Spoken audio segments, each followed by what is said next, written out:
want this to be a lesson for everybody that just because you take things to the mechanic does not mean that they actually fix it.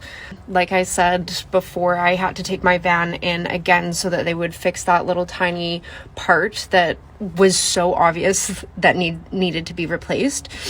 So I got the van back, and last night my van started overheating like crazy, and I'm like, you gotta be kidding me, what's going on? Turns out they didn't tighten everything properly, which is okay. I mean, usually when I go and do things, I'll drive it for a little bit and then tighten everything again.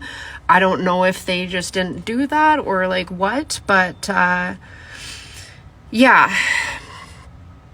Just because your mechanic said that they fixed something, just double check if you can, or get somebody to double check. Or if it starts like going up in smoke, you probably just need to tighten things. It's no hate to my mechanic, but like kind of. It was like this little tiny piece that my hose connected, and my hoses were the thing that I needed fixing. But I was telling him about this piece almost every time I came in there. I was like, you gotta fix it, it's gonna burst.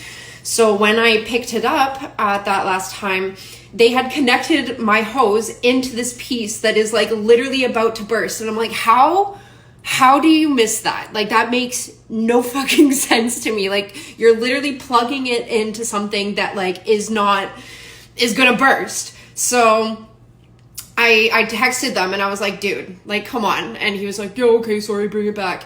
If I had left that, they would have just cost me way more money in the end, because it was going to burst, and then I'd probably have to go back and like get them to pay more money and blah, blah, blah, blah, blah. So like, check their shit. There was no tightening thingies. I don't know what you fucking call them, but there was no tighteners attached to them, and it was like bubbling. Like, how do you physically look at it and take the hose and like just shove it right back in there and call it a day? Like, it blows my fucking mind.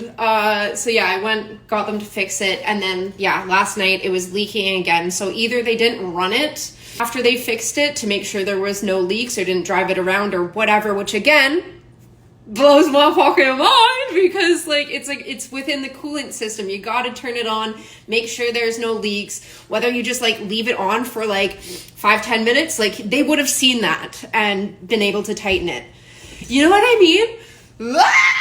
So anyway, this is exactly why I'm becoming a heavy duty mechanic.